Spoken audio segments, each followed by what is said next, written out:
National mission on natural farming, प्राकृतिक खेती के लिए एक नेशनल मिशन का फैसला लिया गया है। इसमें केमिकल फ्री और सस्टेनेबल फार्मिंग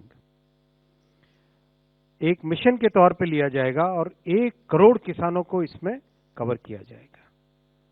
1 करोड़ किसानों को इसमें कवर किया जाएगा। आप सब जानते हो कि किसानों के लिए प्रधानमंत्री श्री नरेंद्र मोदी जी की एनडीए सरकार हमेशा किसानों के कल्याण के लिए, किसानों के वेलफेयर के लिए प्रतिबद्ध है। आज एक बहुत बड़ा फैसला लिया गया है, national mission on natural farming, प्राकृतिक खेती के लिए एक नेशनल मिशन का फैसला लिया गया है।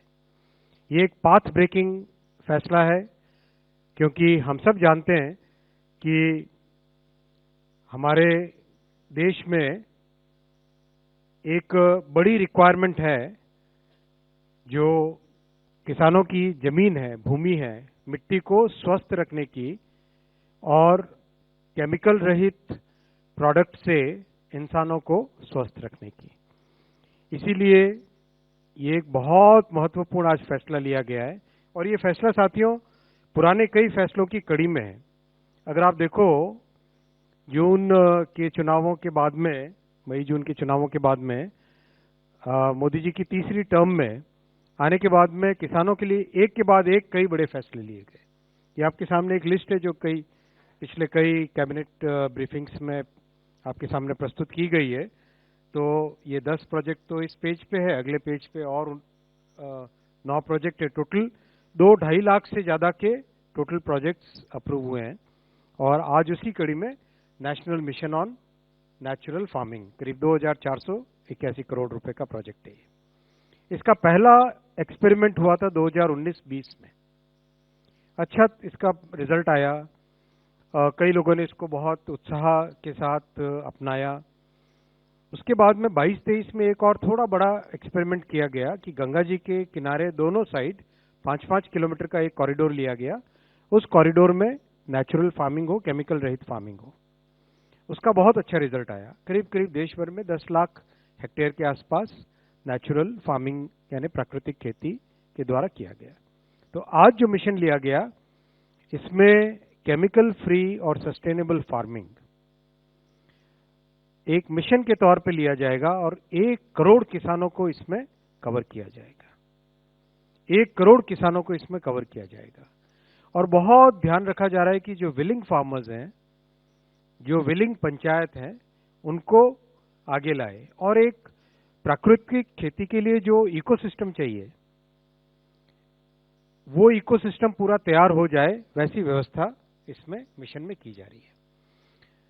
ये 6 ऑब्जेक्टिव्स हैं कि नेचर के आधारित, प्रकृति के आधारित खेती हो, एनिमल हस्बेंड्री, पशुपालन और खेती दोनों इंटीग्रेट हो जाए, एक का प्रोडक्ट दूसरे के लाभ दे और पहले का दूसरे के लाभ, मतलब खेती का प्रोडक्ट जानवरों के लिए लाभदायक दे और जानवरों के जो भी काउडंग है वगैरह, उन सब का उत्पादन किसान खेती में उसका उपयोग हो। बहुत फोकस दिया जाएगा नॉलेज क्रिएशन पे और रिसर्च पे, और फोकस किया जाएगा जो फार्मर्स अपने अनुभव लेके आते हैं, उन अनुभवों के आधार पे क्या साइंटिफिक नए लॉजिक तैयार किए जा सकते हैं। साइंटिफिक मेथड के अनुसार कॉमन स्टैंडर्ड्स बनाए जाएंगे, क्योंकि ये प्रोडक्ट देश में और विदेश में, दुनिया भर में इसकी प्रसिद्धि होने वाली है। तो वहां पे कॉमन स्टैंडर्ड, साइंटिफिक तरीके से चेक की हुई लेबोरेटरीज, वो सब बहुत महत्वपूर्ण होंगे। और एक सिंगल नेशनल ब्रांड की बनाई जाएगी इस मिशन में, जो कि केमिकल फ्री प्रोडक्ट के लिए उपयोग में की जाएगी। इस प्रोग्राम को मिशन, बहुत बड़ा मिशन है ये, एक ह्यूमंगस टास्क है। इसको करने के लिए बहुत प्लानिंग की गई है, इम्प्लीमेंटेशन स्ट्रेटेजी पे बहुत ध्यान दिया गया है।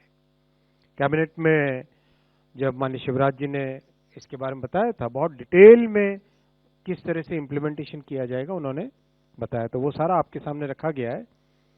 किस तरह से पंचायत, कृषि विकास केंद्र, फिर हमारे एग्रीकल्चर यूनिवर्सिटीज, इन सब को उपयोग में लिया जाएगा। कृषि सखियों का इसमें ट्रेनिंग की जाएगी और जो ट्रेंड फार्मर्स हैं उनको इसमें आगे और दूसरों को ट्रेनिंग देने के उपयोग में लाया जाएगा।